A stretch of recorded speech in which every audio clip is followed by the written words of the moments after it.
먼저 구독, 좋아요 부탁드립니다. 제1장. 형님, 제발 이번만 봐주세요. 나는 차가운 병실 복도 바닥에 무릎을 꿇었다.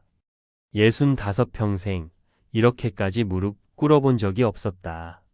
하지만 형 김태수는 차갑게 내려다보며 코웃음만 쳤다. 봐주긴 뭘 봐줘? 내가 사람 새끼냐? 돈 한 푼 안 되는 인간이 쓸데없이 오지랖이야. 그 순간 내 뒤로 산소호흡기 소리가 희미하게 들렸다. 내가 병원에 데려온 옆집 박순자 할머니였다. 난방비 아끼랴 동사할 뻔했던 그 할머니가 지금 저 침대에 누워 계셨다. 형은 휙 돌아서며 내뱉었다. 너 같은 루저 때문에 내 시간 낭비하기 싫다. 당장 경비실로 돌아가. 그날 밤 나는 처음으로 깨달았다. 착하게 산 내 인생이 잘못된 건 아닐까? 형처럼 냉혹하게 살았어야 했던 건 아닐까? 나는 김민호 65이다. 아침 6시면 어김없이 일어나 낡은 경비복을 입는다. 거울에 비친 내 얼굴은 주름투성이고 허리는 아침마다 삐걱거린다. 하루 벌어 하루 먹고 사는 아파트 경비원. 그게 내 인생의 전부다. 반면 형 김태수는 정반대다. 서울 강남에만 수십 채의 건물을 굴리는 임대업자. 외제차를 몰고 다니고 명품 시계를 차고 골프장을 자기 집 드나들듯 한다. 돈 앞에서는 피도 눈물도 없는 인간이다. 아니 어쩌면 돈이 피요, 돈이 눈물인 인간이다. 우리는 같은 부모 밑에서 태어났다. 똑같은 밥을 먹고 똑같은 방에서 잤다. 하지만 형은 어릴 때부터 달랐다. 친구들 돈을 빌려주고 이자를 받았고 동네 슈퍼에서 과자를 훔쳐 팔기도 했다. 부모님께 혼났지만 형은 웃으며 말했다. 세상은 약 6강식이야. 착한 놈은 당하기만 해. 나는 그 말이 틀렸다고 믿었다. 부모님께서 가르치신 대로 정직하고 성실하게 살면 된다고 생각했다. 하지만 세월이 흐를수록 형의 말이 맞는 것처럼 보였다. 형은 부동산으로 돈을 벌었고 나는 일용직 일을 전전했다. 형은 큰 집에 살았고 나는 단칸방에 살았다. 형은 아이들을 외국 유학 보냈고 나는 자식도 없이 혼자 늙어갔다. 그리고 결정타는 부모님의 유산이었다. 부모님께서 돌아가신 날을 나는 평생 잊을 수 없다. 장례식장에는 문상객들이 북적였다. 사람들은 고개를 숙이며 조문했고 나는 눈물로 범벅이 되어 절을 받았다. 하지만 형은 달랐다. 장례식 둘째 날 밤 형은 나를 장례식장 뒤편 흡연실로 불러냈다. 민호야. 응 형. 부모님 재산 정리해야지. 나는 귀를 의심했다. 부모님 영정 앞에서 아직 눈물도 마르지 않았는데 형은 이미 계산기를 두드리고 있었다. 형, 지금 그런 얘기할 때야? 그럼 언제 해? 장례 끝나면 다들 흩어져. 지금 정리 안 하면 나중에 더 복잡해져. 형의 눈빛은 냉정했다. 마치 부모님이 아니라 남의 일을 처리하는 것처럼. 결국 상속은 형의 주도로 이루어졌다. 형은 큰 집과 토지, 예금의 대부분을 가져갔다. 나에게는 시골의 작은 논 한 필지와 약간의 현금만 떼어주었다. 너는 어차피 돈 관리 못해. 내가 알아서 할 테니까 걱정하지 마. 형은 그렇게 말하며 내 어깨를 툭 쳤다. 하지만 그 손길에는 온기가 없었다. 그저 거추장스러운 일을 마무리한 사람의 제스처였을 뿐이다. 나는 아무 말도 못했다. 법적으로 따지면 형의 행동이 완전히 불법은 아니었다. 형이 부모님을 더 많이 모셨고 병원비도 더 많이 냈으니까. 하지만 가슴 한구석이 무너지는 느낌이었다. 이게 형제인가? 그날 밤 나는 혼자 소주를 마셨다. 부모님 영정 사진을 보며 울었다.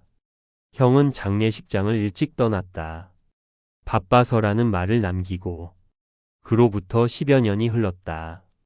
나는 여러 일을 전전하다가 결국 이 아파트 경비원이 되었다. 월급은 많지 않지만 나름대로 보람이 있었다.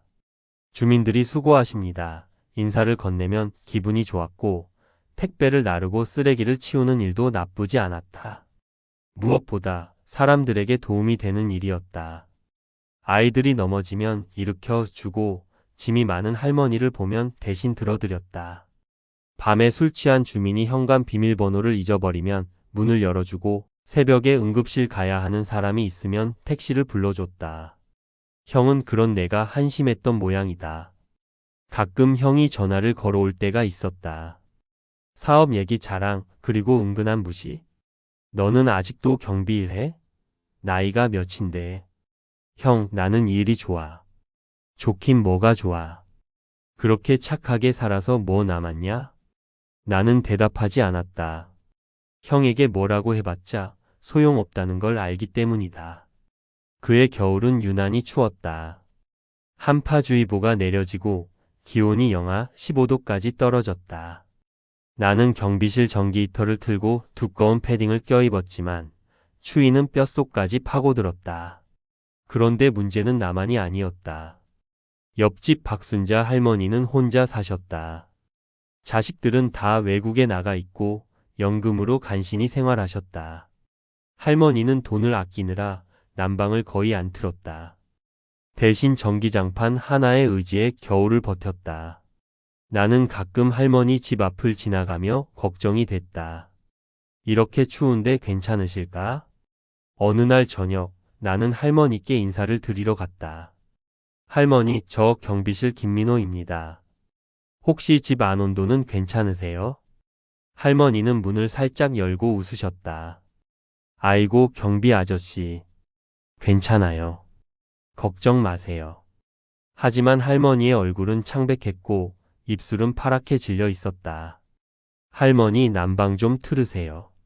이러다 큰일 나요. 아유, 난방비가 얼마나 나오는데. 괜찮아요. 나 이렇게 살아온 지 오래됐어요. 할머니는 그렇게 말하며 문을 닫으셨다. 나는 마음이 무거웠지만 더 이상 뭐라고 할 수가 없었다. 그날 밤이었다.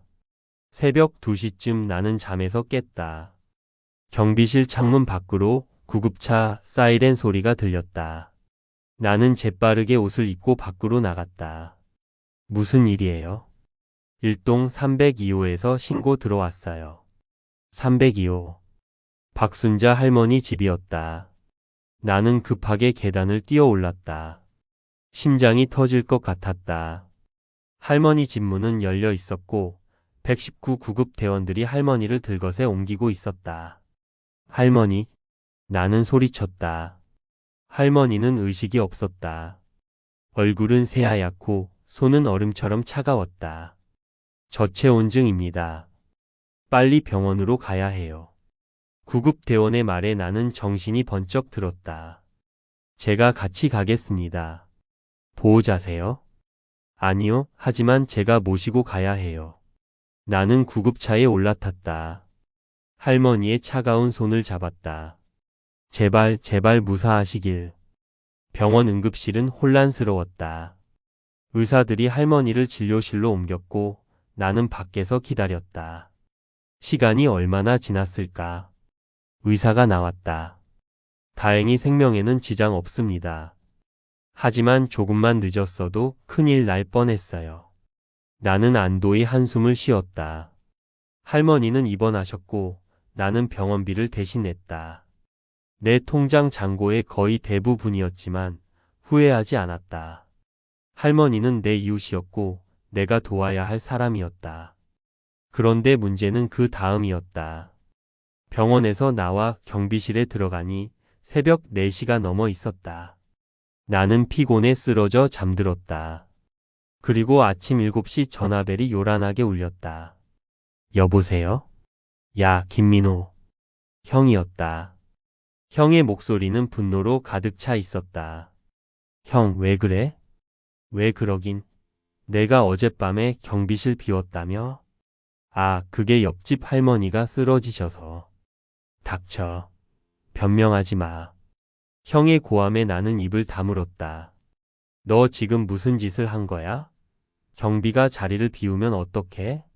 만약에 사고라도 났으면 책임질 거야? 형, 하지만 할머니가. 할머니는 무슨 할머니야? 내가 의사야, 구급대원이야? 쓸데없는 영웅심 부리지 말고 내일이나 제대로 해. 나는 말문이 막혔다. 형은 계속 소리쳤다. 야, 내가 사람 새끼냐? 돈 한 푼 안 되는 인간이 쓸데없이 오질 앞이야. 넌 평생 그 모양 그 꼴로 살 거야. 그 순간 나는 형이 얼마나 차가운 인간인지 다시 한번 깨달았다. 사람이 죽어가는데 형의 머릿속에는 오직 책임, 사고, 돈만 있었다. 형, 나는 사람을 살렸어. 살리긴 뭘 살려. 너 때문에 관리소장한테 전화 왔어. 경비가 무단 이탈했다고. 할머니가 죽어가는데 어떻게 그냥 있어. 그래서 내가 영웅이라도 된 거야? 형은 비웃었다. 너는 평생 루저야. 머리도 나쁘고 배짱도 없고 돈도 없어. 그러니까 경비나 하면서 사는 거지. 착한 척하지 마. 그냥 무능한 거야. 전화가 끊겼다. 나는 그 자리에 멍하니 앉아 있었다. 가슴이 먹먹했다. 숨이 막혔다. 형의 말이 칼처럼 내 심장을 찔렀다. 내가 정말 무능한 건가? 그날 밤 나는 경비실에서 혼자 울었다. 65평생 착하게 살아온 세월이 주마등처럼 스쳐 지나갔다. 어릴 때 친구가 도시락을 안 가져오면 내 반찬을 나눠줬다. 학교 다닐 때 성적은 별로였지만 청소를 제일 열심히 했다. 군대에서는 힘든 일을 도맡아 했고 사회에 나와서는 성실하게 일했다. 하지만 돌아온 건 무엇인가? 형의 무시, 사람들의 동정, 그리고 텅 빈 통장. 나는 창밖을 바라봤다. 아파트 불빛들이 하나둘 꺼져가고 있었다. 저 불빛 하나하나 뒤에는 가족이 있고 따뜻함이 있고 행복이 있을 것이다. 하지만 나에게는 없었다. 가족도 없고 돈도 없고 미래도 없었다. 나는 형에게 전화를 걸고 싶었다. 소리치고 싶었다. 형, 나도 사람이야. 나도 감정이 있어. 왜 형은 나를 이렇게 무시해? 하지만 전화기를 들지 못했다. 형은 예전부터 그랬다. 부모님 장례식 날에도 상속 이야기부터 꺼냈던 사람이다. 부모님의 재산을 거의 빼앗다시피 다 가져갔고 나에게는 아주 조금만 떼어주었다. 그리고 지금도 형은 변하지 않았다. 돈 앞에서는 피도 눈물도 없는 인간. 나는 고개를 떨구었다. 눈물이 뚝뚝 떨어졌다. 평생 형에게 모욕과 무시를 당한 것이 서러웠다. 착하게 산 내 인생이 억울했다. 이렇게 사는 게 맞는 걸까? 하지만 그 순간 나는 문득 생각했다. 할머니의 얼굴이 떠올랐다. 차가웠던 할머니의 손, 창백했던 얼굴, 그리고 의식을 되찾았을 때 나를 보며 흘렸던 눈물. 경비 아저씨 고맙습니다. 아저씨가 아니었으면 저는. 할머니는 그렇게 말하며 내 손을 꼭 잡았다. 그 순간만큼은 나는 영웅이었다. 돈도 지위도 명예도 없지만 누군가에게는 없어서는 안 될 사람이었다. 나는 눈물을 닦았다. 그래, 나는 내 길을 가자. 형은 형대로, 나는 나대로. 형이 돈으로 사는 인생이라면 나는 사람으로 사는 인생이다. 어느 쪽이 옳은지는 아직 모르겠다. 하지만 적어도 나는 후회 없이 살고 싶었다. 제2장. 그렇게 다짐한 지 며칠이 지났다. 박순자 할머니는 퇴원하셨고 나는 다시 일상으로 돌아왔다. 경비실 앞에서 택배를 정리하고 아파트 화단에 물을 주고 밤에는 순찰을 돌았다. 평범한 하루하루였다. 하지만 마음 한구석에는 형의 말이 계속 맴돌았다. 너는 평생 루저야. 그 말이 사실일까? 나는 정말 실패한 인생일까? 그런 생각을 하고 있던 어느 날 오후 형에게서 전화가 왔다. 민호야, 잠깐 나와봐. 할 얘기가 있어. 나는 불길한 예감이 들었다. 형이 먼저 연락을 하는 건 절대 좋은 일이 아니었다. 항상 뭔가를 요구하거나 뭔가를 시킬 때였다. 형, 무슨 일인데? 전화로는 얘기 못해. 카페에서 보자. 형은 일방적으로 약속 장소를 정하고 전화를 끊었다. 나는 한숨을 쉬며 경비복을 벗었다.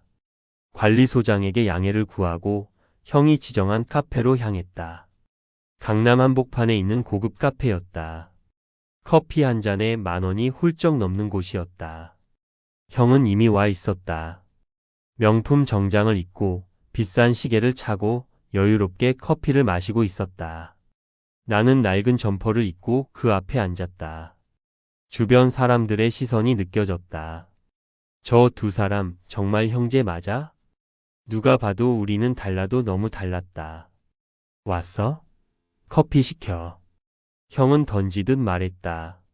나는 가장 싼 아메리카노를 주문했다. 민호야, 오늘 부른 건 말이야. 형은 가방에서 서류 봉투를 꺼냈다. 이거 좀 봐. 나는 서류를 펼쳤다. 건물 매매 계약서였다. 그런데 이상한 점이 있었다.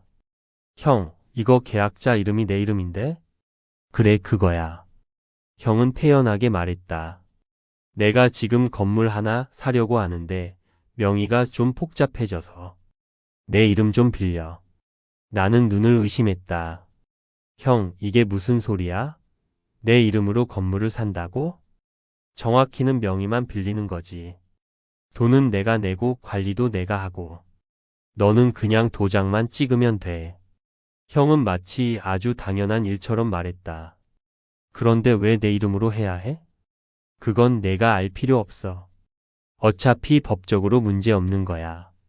나중에 사고 나면 내가 다 책임질 거니까 걱정하지 마. 사고? 그 단어에 나는 섬뜩한 기분이 들었다. 형, 이거 불법 아니야? 불법까지는 아니고 뭐 약간 회색지대라고 할까? 형은 웃으며 말했다. 민호야, 세상이 원래 그런 거야. 법망을 피해가면서 돈을 버는 게 사업이야. 너무 정직하게 살면 손해만 봐. 나는 고개를 저었다. 형, 미안하지만 나는 못해. 순간 형의 표정이 굳었다. 뭐? 나는 내 이름을 빌려줄 수 없어. 이건 아무리 생각해도 이상해. 형은 커피잔을 탁 내려놓았다. 야, 김민호. 내가 지금 뭐 하는 거 알아? 형이 부탁하는 건데? 형, 하지만은 무슨. 너 지금 내가 너한테 뭐 해준 게 없는 줄 알아? 내가 경비 일자리라도 구한 게 누구 덕분인데. 나는 숨이 막혔다. 형의 말이 사실이었다. 내가 이 아파트 경비를 구할 수 있었던 건 형이 관리업체 사장과 아는 사이였기 때문이었다.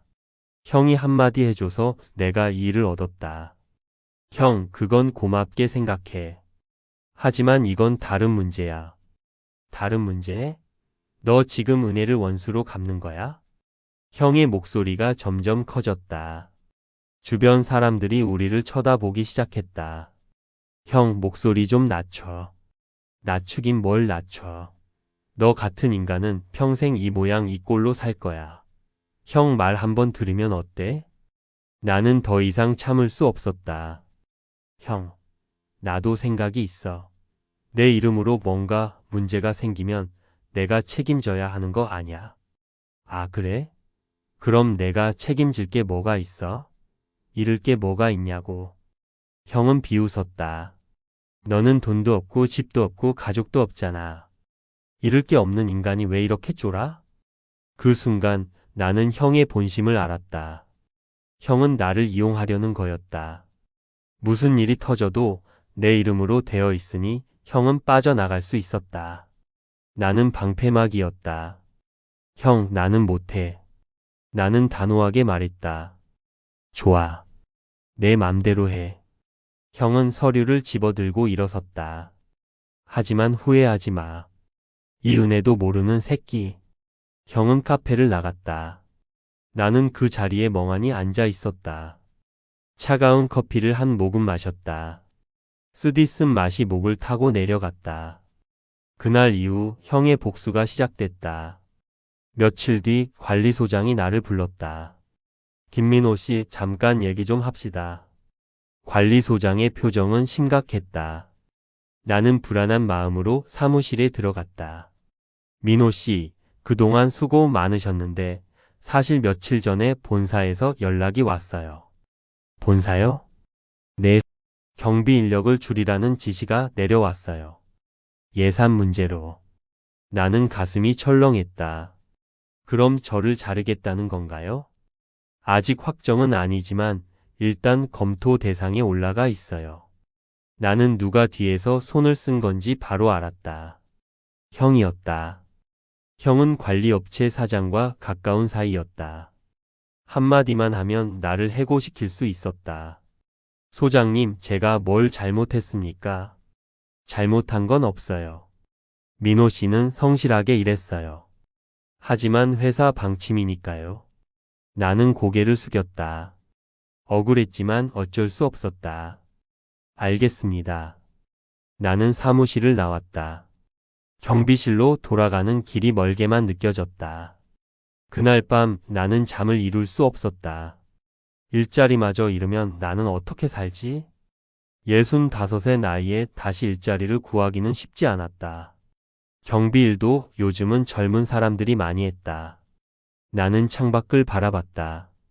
아파트 불빛들이 반짝였다. 그런데 그때였다. 똑똑똑.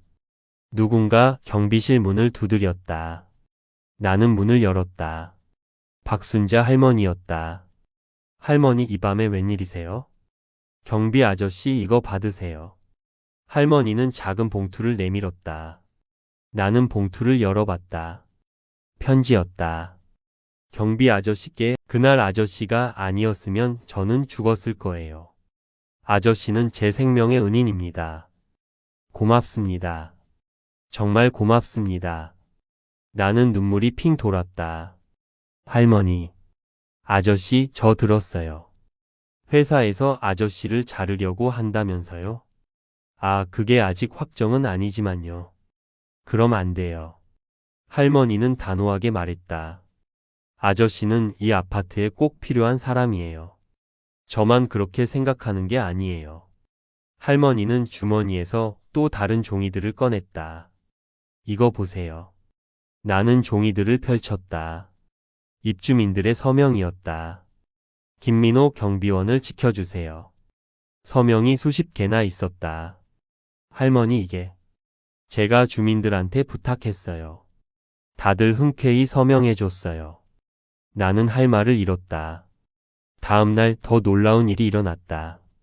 관리소장이 나를 다시 불렀다. 민호 씨, 큰일 났어요. 무슨 일인데요? 본사에 민원이 폭주하고 있어요.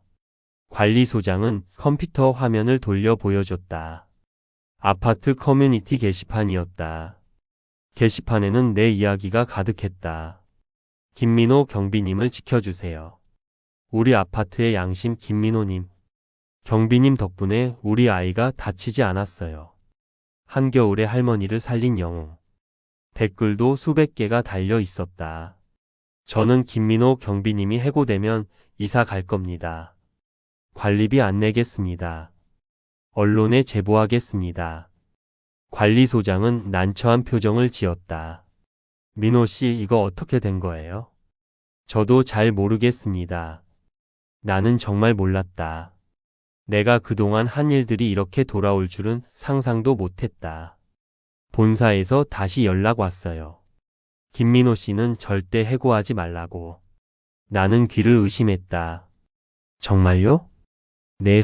오히려 모범 직원으로 표창하라고 했어요. 나는 그 자리에서 울음이 터질 뻔했다. 그날 오후 형에게서 전화가 왔다. 야, 김민호. 내가 무슨 짓을 한 거야? 형의 목소리는 분노로 떨렸다. 나는 아무것도 안 했어, 형. 거짓말하지 마. 주민들이 들고 일어났다며? 내가 뒤에서 조종한 거지? 형, 나는 정말 모르는 일이야. 주민들이 알아서.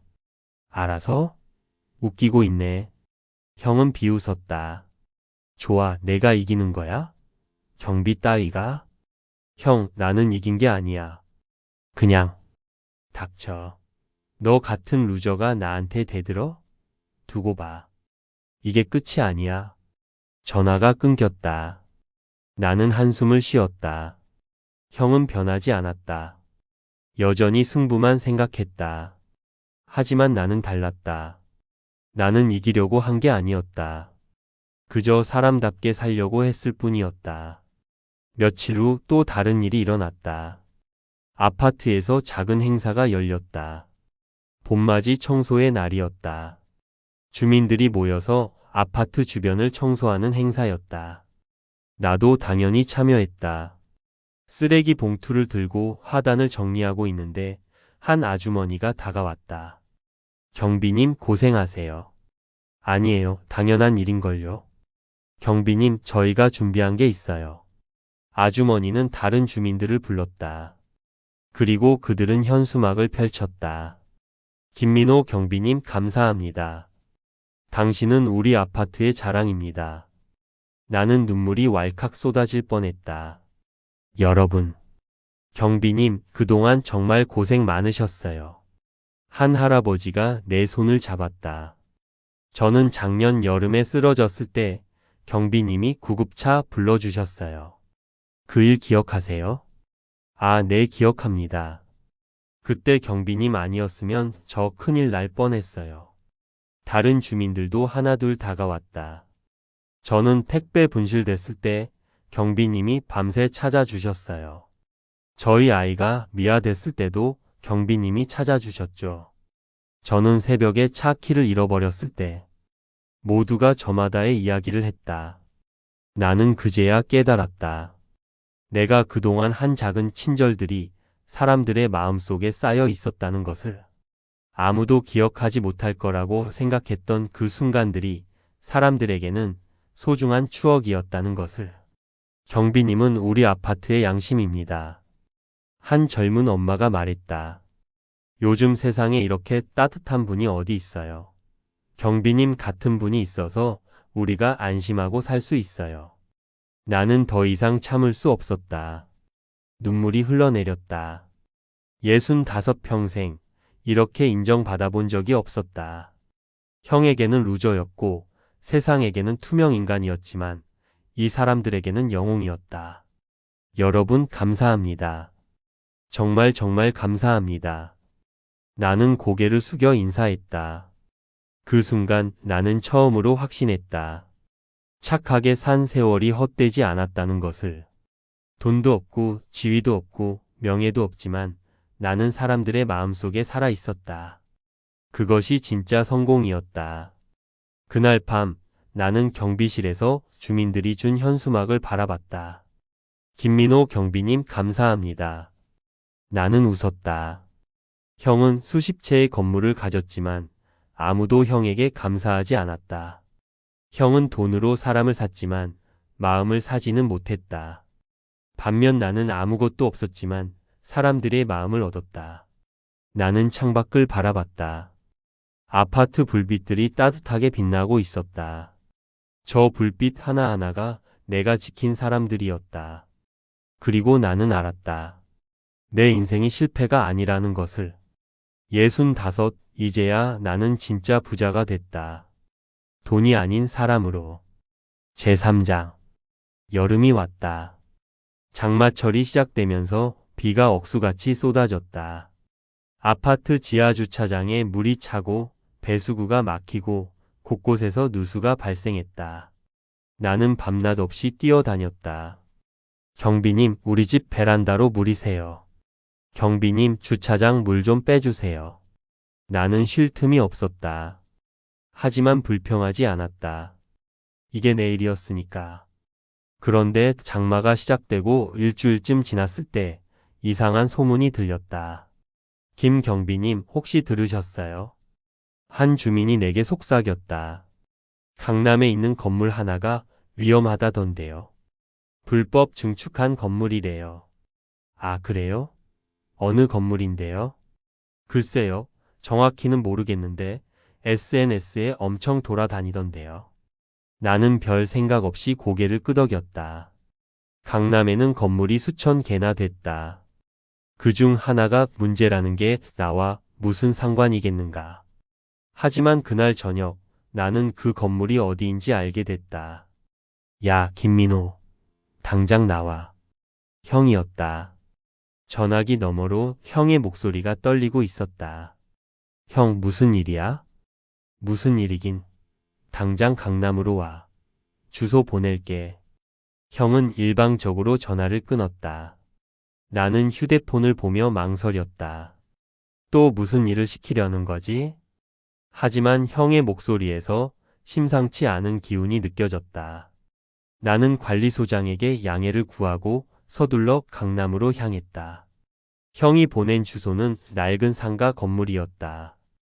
건물 외벽에는 금이 가 있었고 곳곳에 균열이 보였다. 나는 건물을 올려다보며 섬뜩한 느낌을 받았다. 이 건물 위험해 보이는데? 그때 형이 나타났다. 형의 얼굴은 창백했고 이마에는 땀이 송글송글 맺혀 있었다. 형, 무슨 일이야? 민호야, 큰일 났어. 형은 떨리는 목소리로 말했다. 이 건물이 위험하대. 뭐? 구청에서 조사 나온다는 연락 왔어. 불법 증축 의심된다고.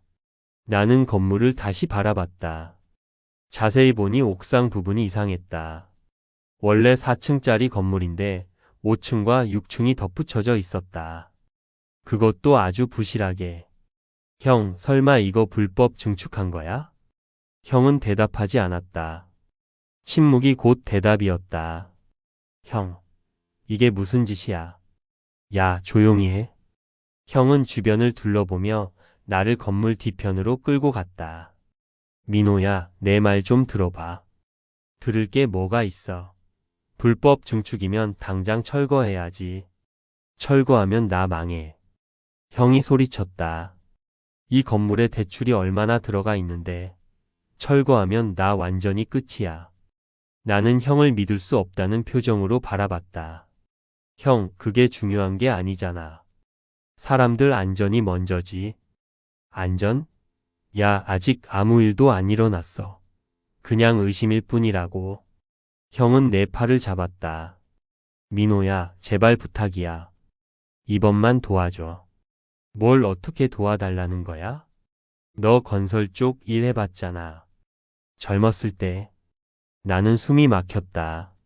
형이 무슨 말을 하려는지 알 것 같았다. 형, 설마. 응급 보수만 해줘. 겉으로만 그럴듯하게. 그러면 구청 검사 넘어갈 수 있어. 미쳤어? 나는 형의 손을 뿌리쳤다. 그게 말이 돼? 위험한 건물을 속여서 넘어가자고? 넘어가는 게 아니야. 진짜로 보수하는 거지. 거칠애로 한다며. 야, 김민호. 형이 악을 썼다. 내가 지금 형 말을 안 듣겠다는 거야? 형, 이건 아니야. 사람 목숨이 걸린 일이야. 목숨? 야, 과장하지 마. 그냥 약간 낡은 건물일 뿐이야. 나는 고개를 저었다. 나는 못해. 형, 차라리 구청에 솔직하게 말하고 제대로 보수해. 제대로 보수하면 돈이 얼마나 드는데. 형은 머리를 쥐어뜯었다. 민호야, 제발. 이번만 도와줘. 그러면 내가 돈 줄게. 얼마든지 줄게. 돈. 형은 여전히 돈으로 모든 걸 해결하려 했다. 형, 나는 돈이 필요 없어. 그럼 뭐가 필요해? 말만 해. 형이 사람이 되는 게 필요해. 나는 조용히 말했다. 형은 나를 멍하니 바라봤다. 뭐라고? 형은 평생 돈만 봤어. 사람은 안 봤지. 부모님도 나도 형 주변 사람들도 전부 돈으로만 봤어. 야, 지금. 형, 나는 못 도와줘. 미안해. 나는 돌아서서 걸었다. 뒤에서 형의 목소리가 들렸다. 야, 김민호. 이 배은망덕한 새끼야. 내가 경비 일자리 구한 게 누구 덕분인데. 나는 멈추지 않았다. 두고 봐. 너 완전히 끝장내줄 거야. 형의 고함이 빗속에 울려 퍼졌다. 집으로 돌아오는 길 나는 마음이 무거웠다. 내가 잘한 건가? 형은 내 피부치였다. 같은 부모 밑에서 태어난 형제였다. 그런 형을 외면한 게 맞는 걸까? 하지만 동시에 나는 알고 있었다. 저 건물에는 사람들이 살고 있었다. 가게를 하는 사람들, 사무실을 쓰는 사람들, 매일 그 건물을 드나드는 수십, 수백 명의 사람들이 있었다. 만약 내가 형을 도와서 건물 문제를 덮어버리면, 그리고 나중에 정말로 건물이 무너지면 나는 공범이 되는 거였다. 안 돼. 나는 그럴 수 없어. 다음 날 나는 중요한 결정을 내렸다. 구청에 전화를 걸었다. 여보세요, 건축가입니까? 네, 무슨 일이시죠? 제보하고 싶은 게 있습니다.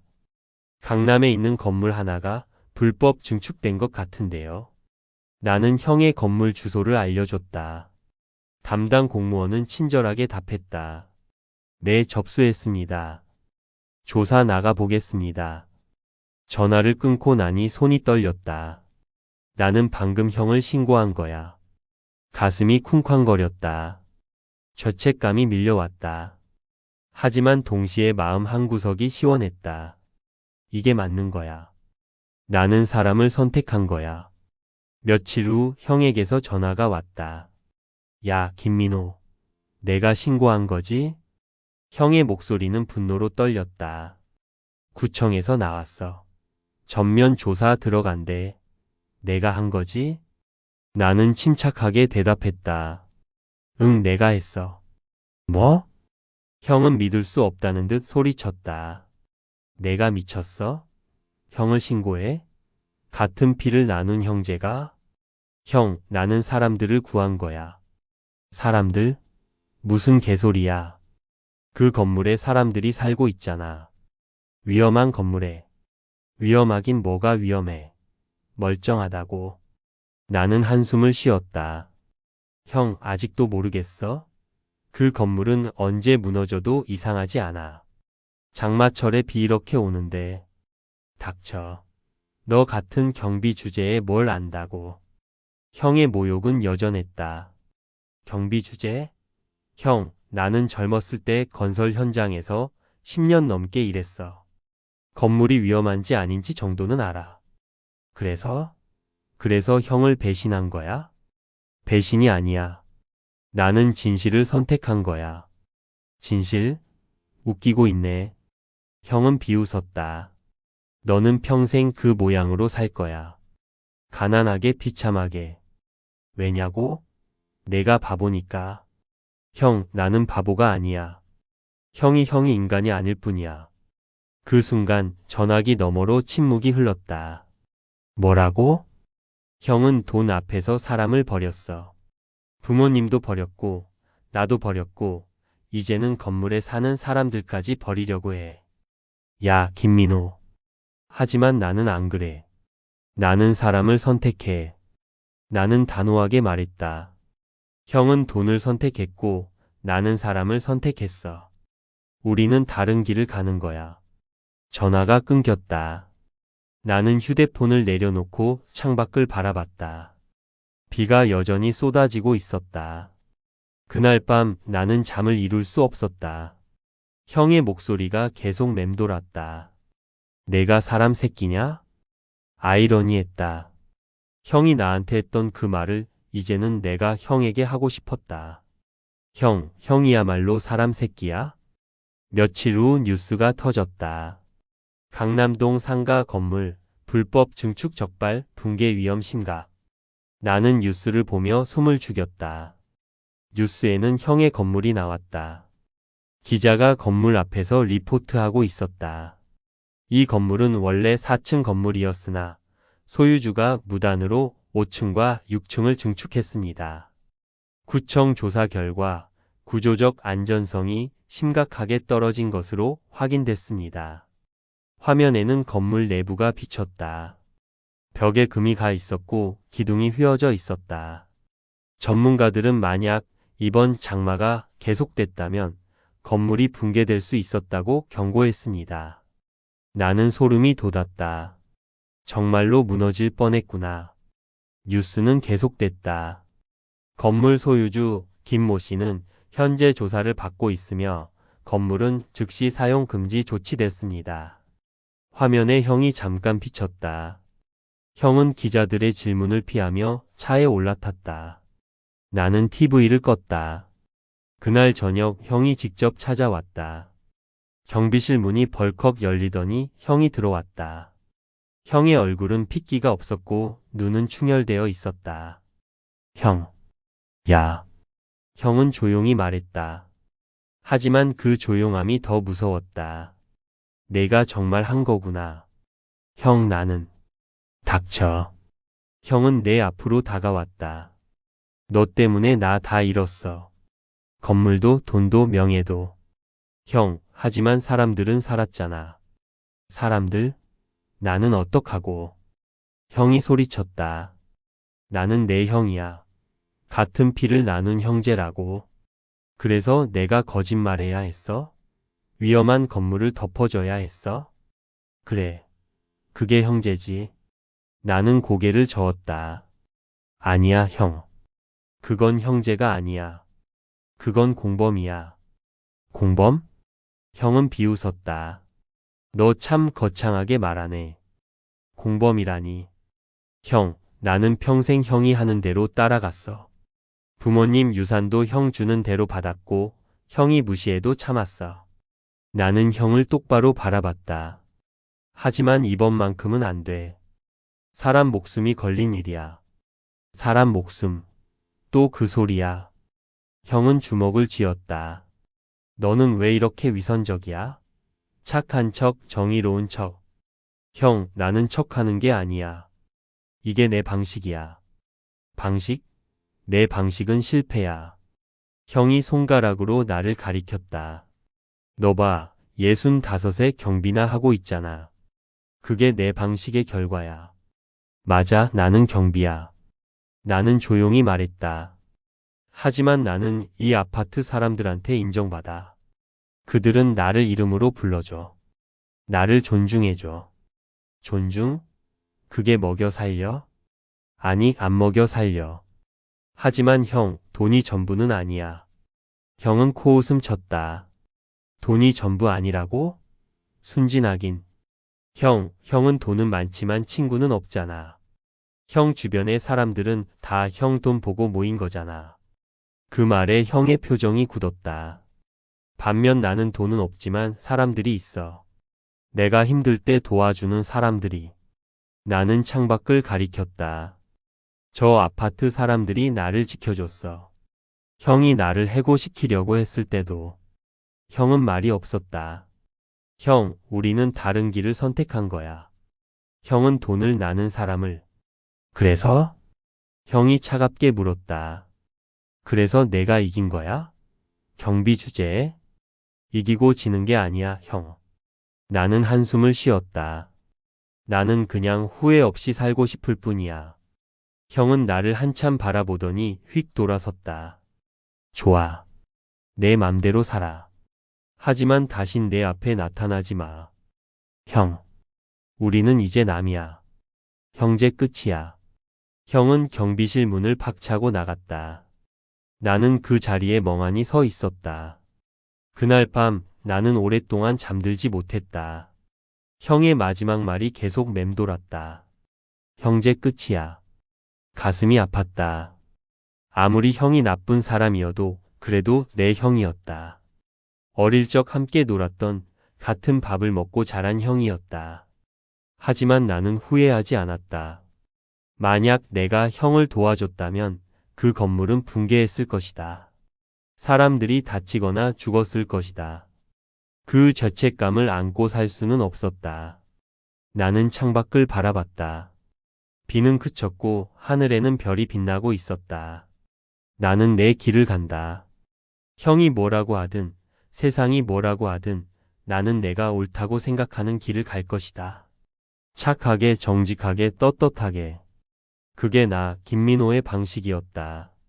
다음 날 아침 놀라운 일이 일어났다. 경비실로 우편물이 하나 왔다. 구청에서 온 공문이었다. 나는 떨리는 손으로 봉투를 열었다.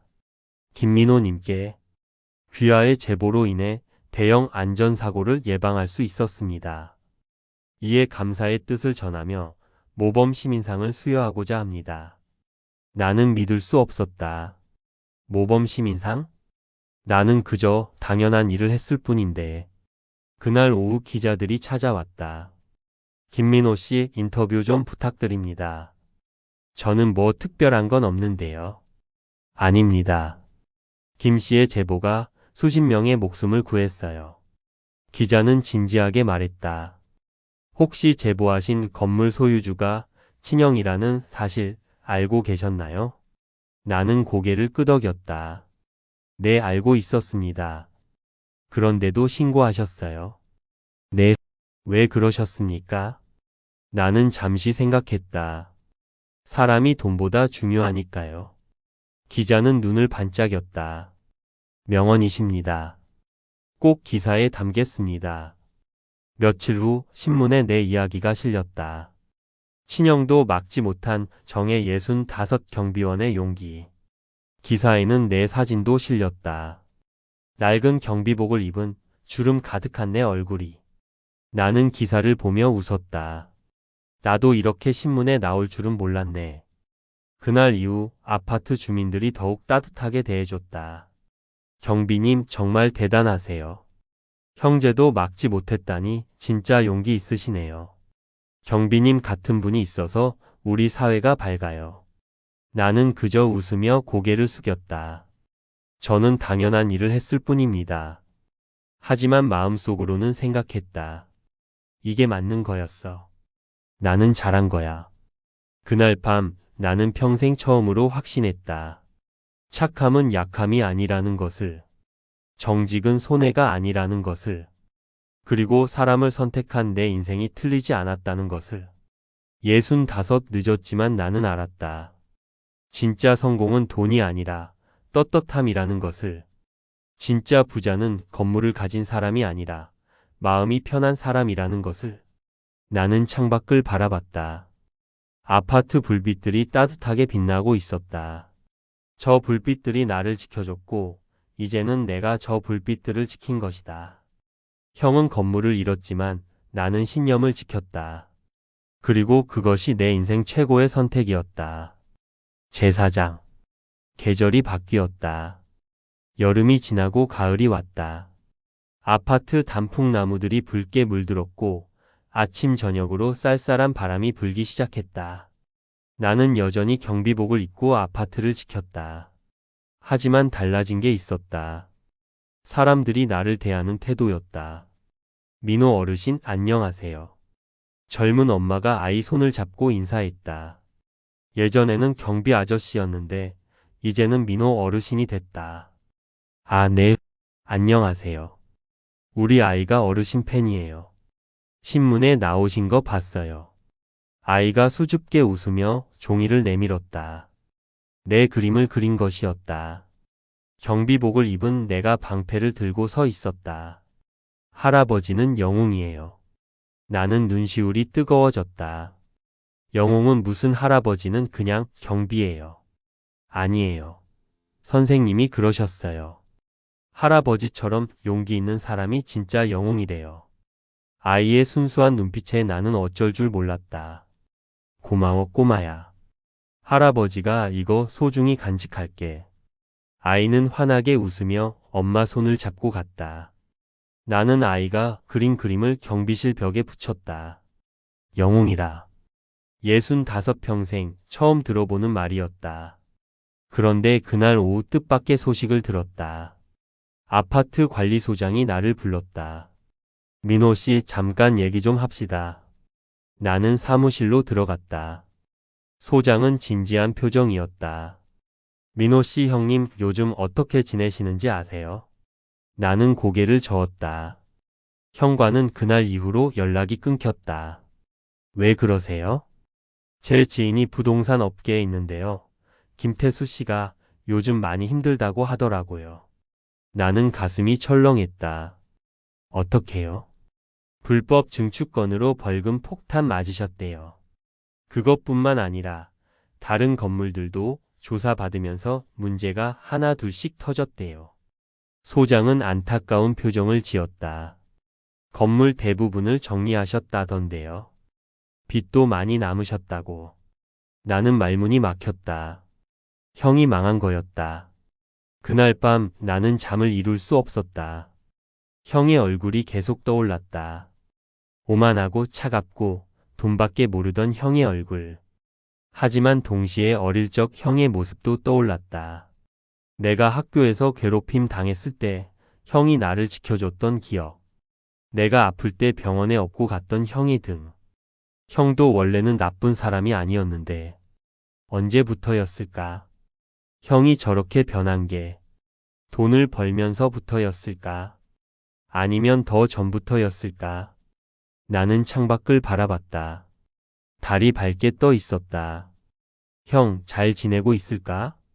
며칠 후 형의 소식이 또 들렸다. 이번에는 주민들 사이에서 소문이 돌았다. 김경비님 형님이 요즘 노숙자처럼 지낸다던데요? 정말요? 그렇게 부자였는데? 다 잃으셨대요. 건물도 집도 차도.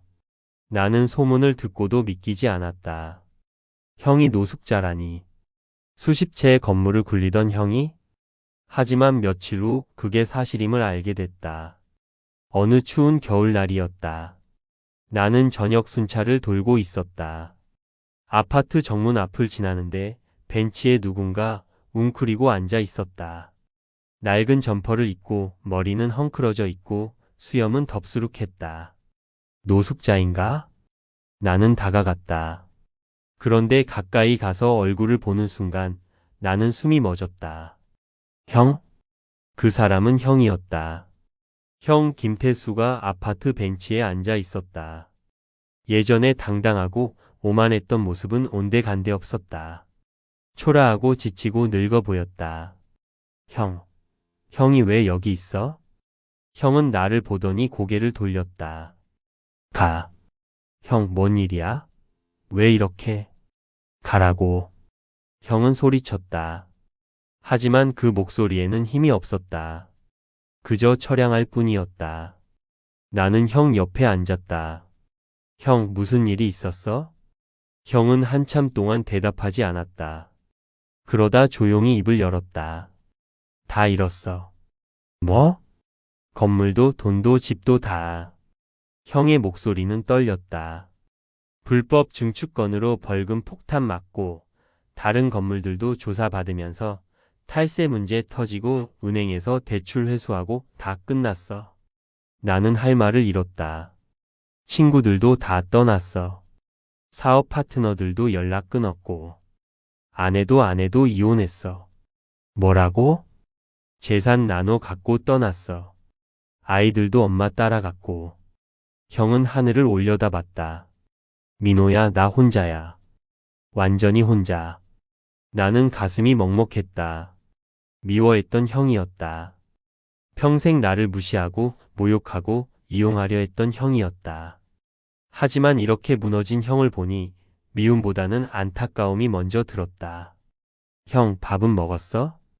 형은 대답하지 않았다. 여기서 기다려. 내가 뭐 좀 가져올게. 나는 경비실로 달려가서 도시락과 따뜻한 차를 가져왔다.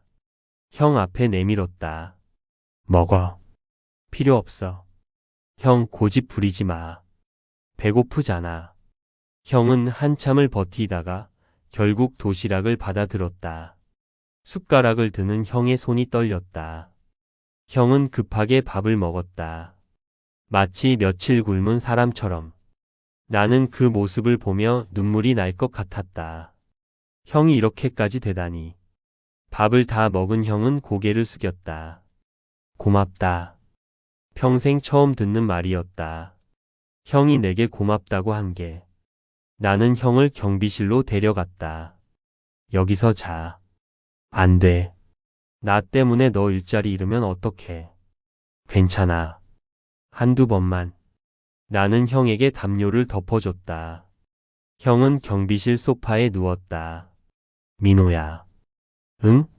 미안하다. 형의 목소리가 떨렸다. 평생 너한테 못되게 굴어서. 나는 아무 말도 하지 않았다. 너는 맞았어. 나는 돈만 봤어.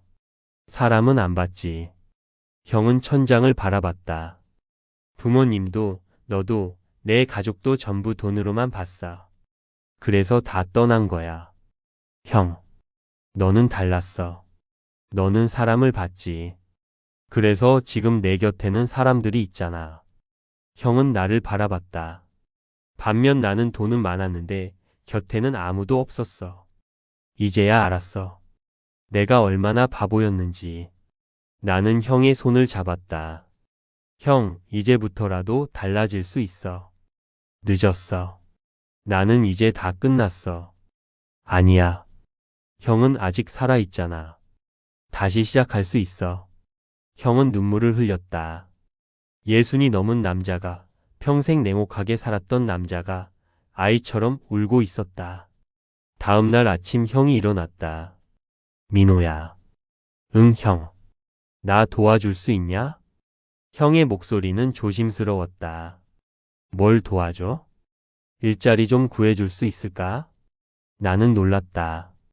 평생 건물주로 살았던 형이 일자리를 구한다고?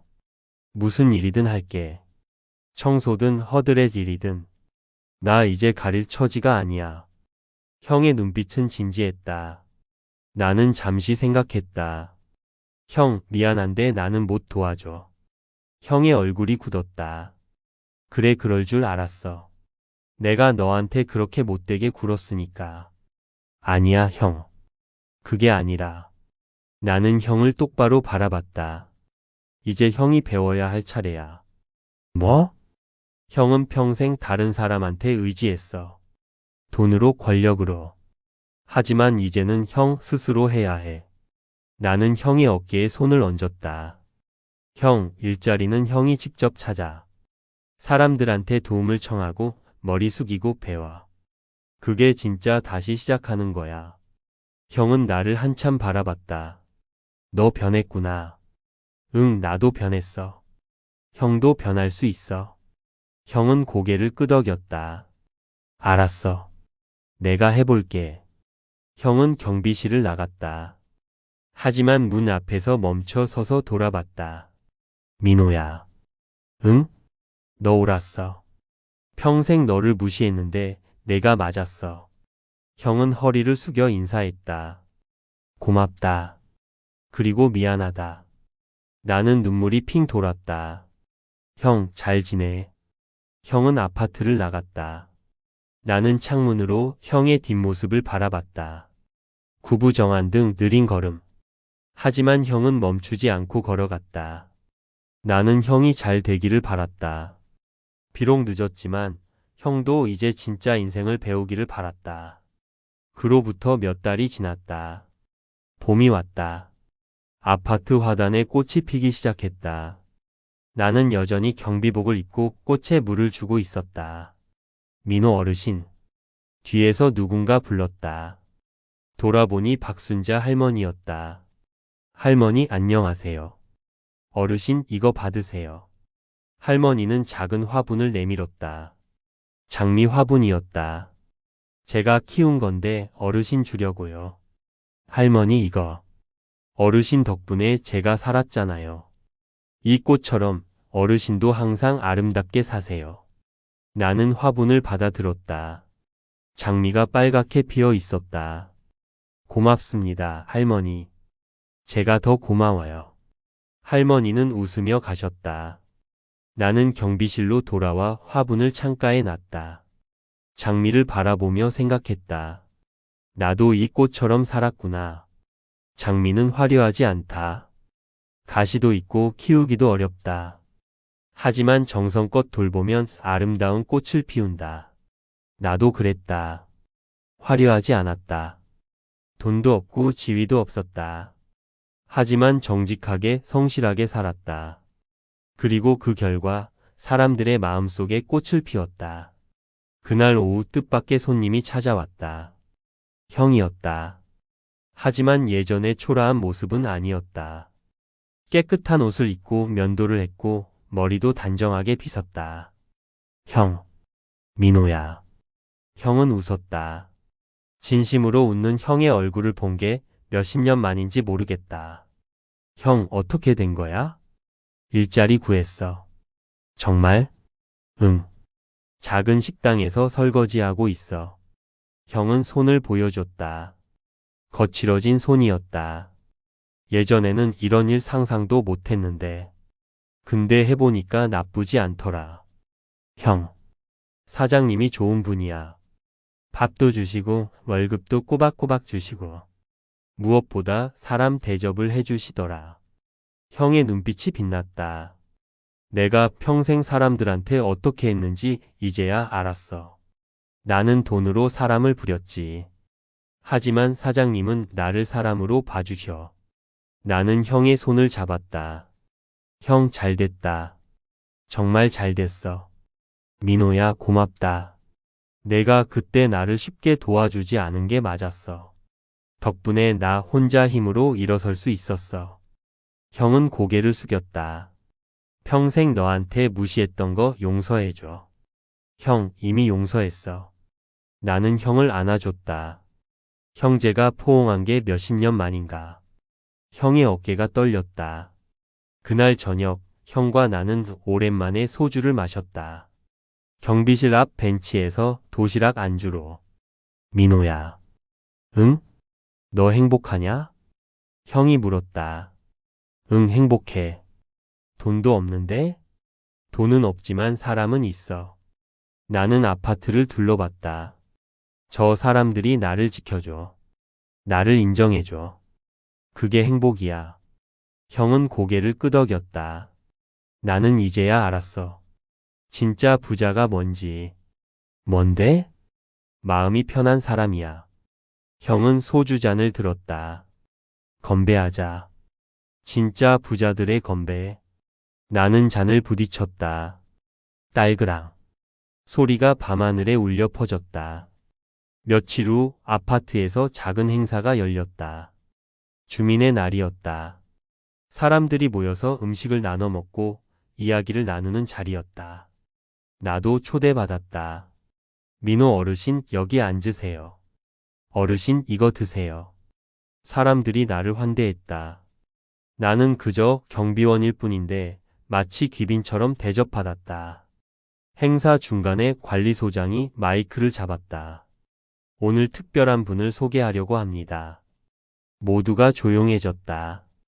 우리 아파트의 자랑 김민호 어르신입니다. 박수가 터져 나왔다. 어르신은 지난 여름 큰 용기를 보여주셨습니다. 친형의 불법 건물을 신고하셨죠. 사람들이 웅성거렸다. 그 덕분에 수십 명의 목숨을 구했습니다. 그리고 오늘 구청에서 정식으로 표창장을 전달하러 오셨습니다. 구청 공무원이 나왔다. 손에는 표창장과 상패가 들려 있었다. 김민호 씨 앞으로 나오시죠.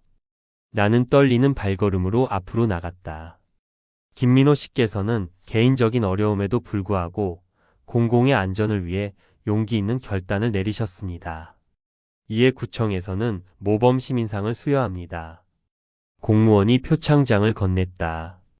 나는 떨리는 손으로 받았다. 박수가 쏟아졌다. 어르신 한 말씀 해주세요. 사람들이 외쳤다. 나는 마이크를 잡았다. 저는 특별한 사람이 아닙니다. 목소리가 떨렸다. 그저 평범한 경비원입니다. 돈도 없고 지위도 없습니다. 사람들이 조용히 들었다. 하지만 한 가지는 확신합니다. 선하게 산 사람은 늙어도 외롭지 않다는 걸. 나는 사람들을 둘러봤다. 여기 계신 여러분이 그 증거입니다. 제가 힘들 때 여러분이 저를 지켜주셨습니다. 박순자 할머니가 눈물을 닦았다. 저는 여러분 덕분에 행복합니다. 진심으로 감사드립니다. 나는 허리를 깊이 숙였다. 우레와 같은 박수가 터졌다. 행사가 끝나고 나는 경비실로 돌아왔다. 표창장을 벽에 걸었다. 아이가 그려준 그림 옆에. 나는 의자에 앉아 창밖을 바라봤다.